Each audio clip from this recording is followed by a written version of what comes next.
Siapa yang tidak mengenal D.N. Aidit, seorang pemimpin PKI yang memberontak pada tahun 1965. Ia tewas secara tragis karena usaha pemberontakan yang dia lakukan gagal. Namun siapa yang menyangka dia adalah seorang santri dan telah khatam Al-Quran sejak kecil. Namun karena terpengaruh oleh golongan kiri, dia kemudian menyeberang ke jalan yang salah.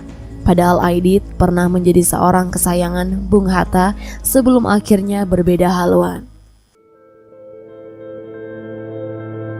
Sahabat berbagi sejarah yang dirahmati Allah. Di kesempatan kali ini, aku akan membahas tentang sejarah kisah perjalanan hidup D.N. Aidit dari santri menjadi PKI. Namun sebelum kita lanjut ke sejarahnya, silakan teman-teman untuk mendukung channel ini terlebih dahulu dengan cara klik tombol subscribe, like, dan share.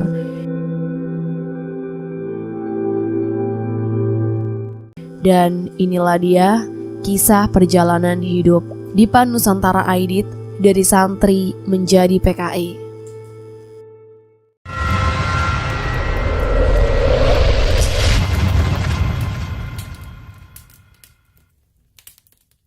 Dipa Nusantara Aidit atau Ahmad Aidit lahir di Belitung pada tanggal 30 Juli 1923. Dia merupakan anak pertama dari pasangan Abdullah Aidit dan Mailan. Ayah dan ibunya sangat religius dan dihormati masyarakat Belitung.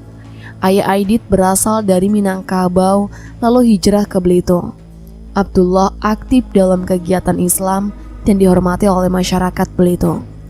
Ayah Aidit, yakni Abdullah bin Ismail, dikenal sebagai tokoh agama dan salah satu pelopor pendidikan Islam di Belitung yang disegani masyarakat. Abdullah juga seorang mantri kehutanan. Ayah Aidit yang muslim taat ini pernah menggagas dan memimpin gerakan kepemudaan untuk menentang kolonial Hindia Belanda. Selanjutnya pada tanggal 10 November 1937, Abdullah menjadi salah satu pendiri organisasi keagamaan bernama Nurul Islam di Belitung yang berpaham Muhammadiyah. Sejak kecil Aidit dan adik-adiknya dididik secara Islami. Setiap hari sepulang sekolah, mereka belajar mengaji di bawah bimbingan sang paman, Abdurrahim. Orang-orang sekampung mengenal Aidit sebagai anak yang alim, rajin ke masjid, dan juga pandai mengaji. Bang Ahmad atau Ahmad Aidit tamat mengaji khatam Al-Quran. Kami semua khatam Al-Quran, ungkap Sobran Aidit, adik dari Ahmad yang dituliskannya dalam buku berjudul Aidit, Abang, Sahabat, dan Guru di Masa Pergolakan tahun 2003. Aidit kecil juga kerap bertugas melantunkan azan di masjid. Diungkap Satriono Priyo Utomo dalam Aidit, Marxisme, Leninisme, dan Revolusi Indonesia tahun 2016. Dia sering diminta untuk mengumandangkan azan karena suaranya dianggap keras dan lafalnya jelas. Menjelang dewasa, Ahmad Aidit mengganti namanya menjadi Dipa Nusantara Aidit. Dia memberitahukan hal ini kepada ayahnya dan ayahnya menyetujuinya nama tersebut. Dari Belitung, Aidit berangkat ke Jakarta pada tahun 1940. Dia kemudian mendirikan perpustakaan antara di daerah Tanah Tinggi, Senen, Jakarta Pusat. Kemudian ia dimasukkan ke sekolah dagang, Hand School. Dia belajar teori politik Marxis melalui Perhimpunan Demokratik Sosial Hindia Belanda yang belakangan berganti nama menjadi Partai Komunis Indonesia. Dalam aktivitas politiknya itu pula, dia mulai berkenalan dengan orang-orang yang kelak memainkan peran penting dalam politik Indonesia, seperti ada Malik Khairul Saleh, Bung Karno, Bung Hatta, dan Muhammad Yamin. Aidit dengan mudah bergaul dengan orang-orang penting karena memiliki sifat yang sama, yaitu memberontak pada penjajah. Paham Marxisme milik Soekarno yang mirip komunis membuat Aidit semakin dekat dengan Soekarno. Demikian pula dengan Muhammad Hatta yang mendirikan ekonomi koperasi.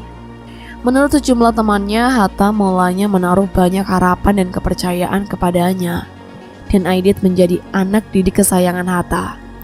Namun pada akhirnya mereka berseberangan jalan dari segi ideologi politiknya. Pada awal September tahun 1945, terbentuk Angkatan Pemuda Indonesia atau API, di mana Aidit ditunjuk menjadi Ketua Cabang Jakarta Raya pada 5 November tahun 1945.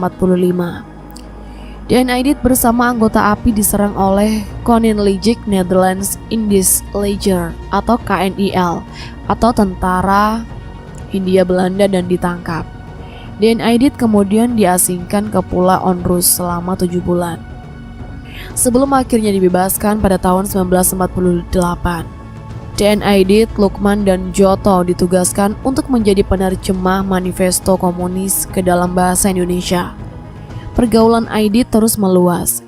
Dia kemudian berusaha membangun kembali komunis setelah terpuruk akibat pemberontakan Madiun pada September 1948 untuk mengembalikan kepercayaan masyarakat kepada PKI. Aidit membuat organisasi sayap seperti Pemuda Rakyat untuk pemuda, Cerwani untuk ibu-ibu, BTI untuk petani, Lekra untuk seniman, dan dia juga mendukung Marxisme untuk mengambil hati Bung Karno. Meskipun dia seorang Marxis dan anggota Komunis Internasional atau Komintern, Aidit menunjukkan dukungan terhadap paham Marxisme Soekarno dan membiarkan partainya berkembang tanpa menunjukkan keinginan untuk merebut kekuasaan di bawah kepemimpinannya. PKI menjadi partai komunis ketiga terbesar di dunia setelah Uni Soviet dan Tiongkok. Selain itu, salah satu kunci pentingnya adalah kampanye PKI soal isu kemiskinan. Meski PKI dibenci setengah mati oleh kelompok-kelompok politik mayoritas di Indonesia, tapi jurus jualan kemiskinannya diamalkan dengan baik. Tidak hanya kemiskinan di kota, tapi juga kemiskinan di desa. Di kota ada buruh, sedangkan di desa ada para petani. Karena kemiskinan mereka, dua golongan itu potensial jadi pemilih PKI dalam pemilu. PKI sendiri punya lambang palu dan arit. Palu merepresentasikan buruh dan arit mewakili petani. Menurut Jafar Suryo Menggolo dalam politik perburuhan era demokrasi liberal pada tahun 1950-an atau 2015, dengan mengutip Everett Houskin di artikel Labor in Developing Economics pada tahun 1962, kaum buruh adalah golongan miskin di Jakarta. Upah mereka sangat rendah. Sementara itu pada tahun 1953 terjadi kenaikan harga bahan pokok. Tidak heran jika pada era 1950-an tunjangan hari raya atau THR sudah mulai diperjuangkan kaum buruh. Sedangkan kaum petani Indonesia yang merupakan 70% daripada penduduk masih tetap berada dalam kedudukan budak. Hidup melarat dan terbelakang di bawah tindasan tuan tanah dan lintah darat, kata Ahmad alias Dipa Nusantara Aidit, Ketua CCPKI dalam pidatonya yang berjudul Jalan ke Demokrasi Rakyat bagi Indonesia. Aidit mengatakan bahwa kaum komunis harus mengikis sumber-sumber penderitaan petani. Kewajiban yang terdekat daripada kaum komunis Indonesia ialah melenyapkan sisa-sisa feodalisme, mengembangkan revolusi agraria anti-feodal, menyita tanah tuan tanah dan memberikan dengan cuma-cuma tanah tuan tanah kepada kaum tani, terutama kepada kaum tani tak bertanah dan tani miskin sebagai milik perseorangan mereka.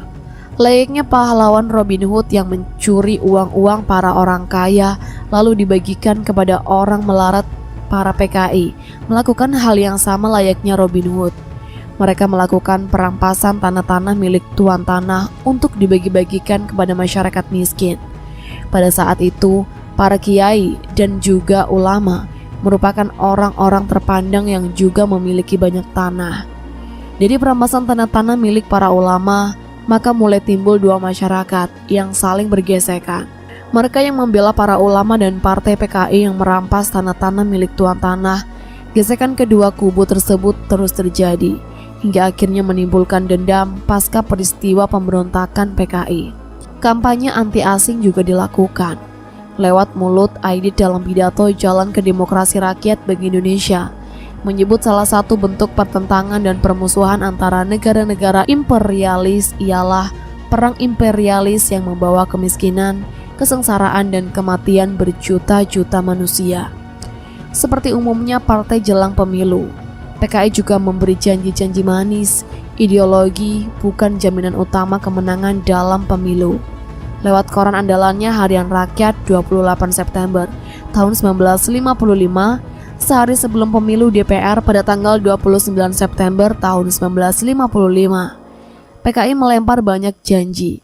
Tidak tanggung-tanggung PKI saat itu melemparkan 19 janji. Karena janji-janji manis tersebut dalam pemilu tahun 1955, PKI berhasil menjadi partai 4 besar setelah PNI, Masyumi, dan NU.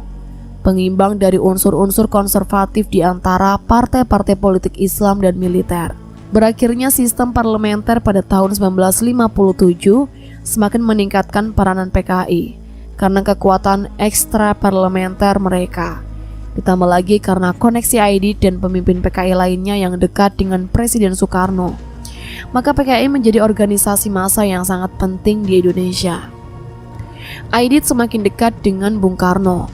Dia kemudian diangkat menjadi Menteri Koordinator dan Wakil Ketua MPRS. Dia juga berhasil mendorong Bung Karno membubarkan Masyumi dan PSI.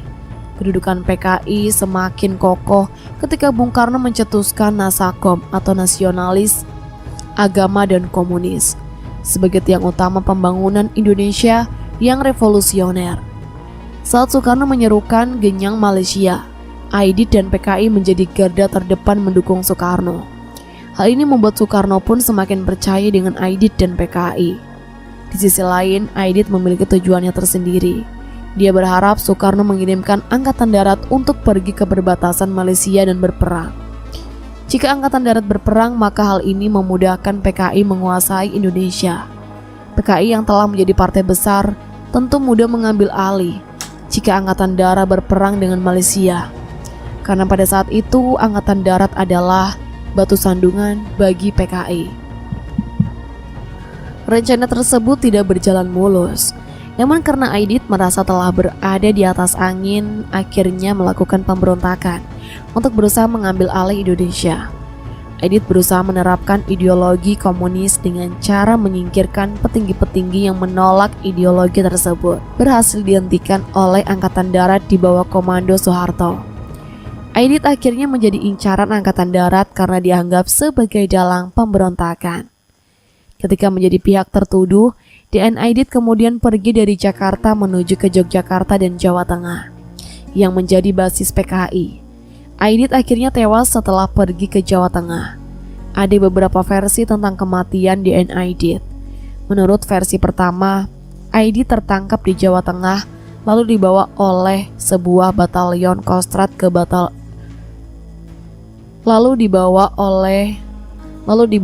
sebuah batalion Kostrad ke Boyolali. Kemudian ia dibawa ke dekat sebuah sumur dan disuruh berdiri di situ. Kepadanya diberikan waktu setengah jam sebelum diberesi. Waktu setengah jam itu digunakan Aidit untuk membuat pidato yang berapi-api. Hal ini membangkitkan kemarahan semua tentara yang mendengarnya, hingga mereka tidak dapat mengendalikan emosi mereka. Akibatnya mereka kemudian menembaknya dengan AK-47 hingga mati. Versi yang lain mengatakan bahwa dia diledakkan bersama-sama dengan rumah tempat dia ditahan. Namun sampai sekarang tidak diketahui di mana jenazahnya dimakamkan. Dan itulah tadi tentang kisah DN Aidit, seorang santri yang kemudian berubah menjadi pemimpin PKI. Murad Aidit menduga ada pengkhianat dalam tubuh PKI yang mengorbankan sang kakak. Walaupun menjadi PKI, Aidit tidak pernah menjadi seorang ateis. Aidit pernah mengatakan bahwa hanya orang gila yang mengatakan agama adalah candu. Hingga saat ini tidak pernah ada kejelasan yang mutlak dan absurd terkait peran DN Aidit dan PKI dalam peristiwa G30S. Yang ada hanya teori-teori yang jumlahnya cukup banyak. Saat ditemukannya rekaman yang diduga berisi dokumen politik penting, ternyata isinya hanya pengajian Islam yang dimulai dari pembacaan ayat Al-Quran. Dari DN Aidit kita bisa belajar bahwa kita bisa saja terseret ke jalan yang salah. Ayah Aidit yang seorang ulama besar menangis saat anaknya ditangkap oleh tentara, padahal tidak terlibat dengan DN Aidit. Ayahnya meninggal 3 tahun kemudian setelah Aidit dieksekusi.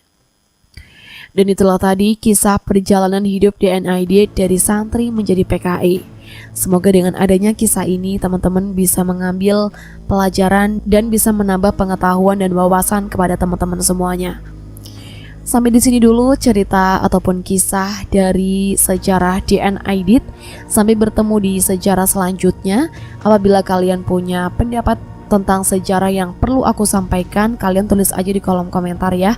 Dan aku akhiri dulu. Wassalamualaikum warahmatullahi wabarakatuh.